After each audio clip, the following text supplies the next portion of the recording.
Rome is an incredible place. It's got great food, great vibes, awesome monuments. But if you'd rather spend less time pondering around and more time eating, then this video is for you. So I'm going to show you how to run all the major monuments in Rome in one shortish run. This run includes Trevi Fountain, Castel Sant'Angelo, St. Peter's Basilica, Circus Maximus, Villa Medici, the Colosseum, Altar of the Fatherland, Spanish Steps, and many more. And I probably mispronounced all of that, but you get the gist. So we start off at the iconic St. Peter's Basilica. And this will be the start and the end of the race. You then want to start taking the back roads and begin climbing, and then you keep climbing, and then you keep climbing, until you hit the romantic monument Giuseppe Garibaldi.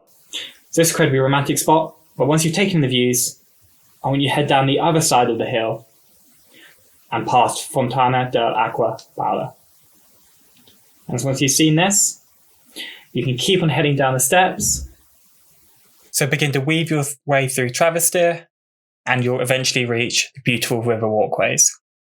Keep going, and you will find Tiber Island, a small island with residential buildings that is wedged in the River Tiber.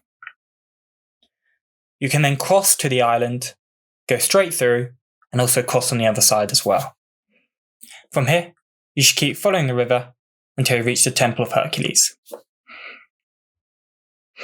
And behind the temple, you'll also find the hidden Arch of Janus. From here, it actually gets really cool.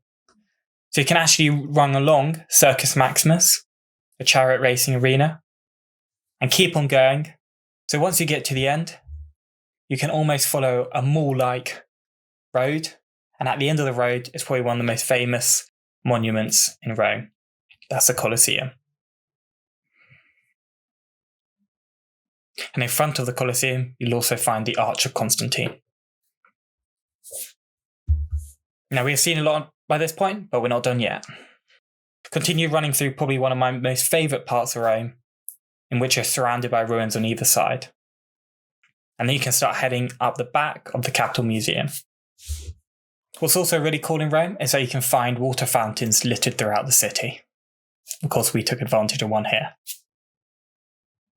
If you continue through to the Campidoglio courtyard and down the stairs up front, and there you'll be able to see it in all its might. From here, you begin to follow the cobbled, windy roads that make up the centre of Rome. You will find Piazza Navona, and within the middle, you will also find the famous Fiume Fountain.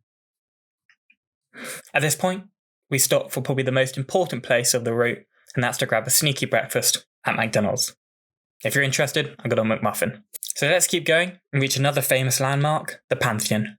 Then, as so normal as in Rome, only after a few minutes, you'll also find Trevi Fountain, which even at this time is incredibly busy.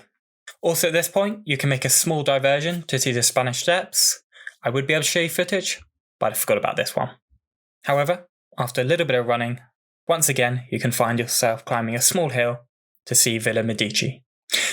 Now, if you keep on going past the villa, you'll find yourself at a famous, but also fairly unpronounceable park. Now, at the end of the park, you'll also find the Borghese Gallery. Also, you'll be happy to know that from here, the route is kind of downhill. So on leaving the park, keep on heading down the hill, you will see Piazza del Popolo. And going past Piazza, we were also surprised to see that there's a 15-kilometre race, and we were able to catch the leading pack. However, I bet their route wasn't as cool as ours. But anyway, from here, keep following the river, and you'll find yourself at Castello Sant'Angelo. From here, you'll be happy to know it's only a few minutes back to St. Peter's Basilica. Hopefully with a smile on your face, no disasters, and now it's time to realise you basically completed Rome. It's time to grab an aperitivo. Now I apologise if I butchered any monument names, I can barely speak English. But if you're interested in finding the whole route and want to follow it, you'll find the GPS in the description. Now all I've got to say is good luck, and hopefully you have as much fun as we've had. See you soon.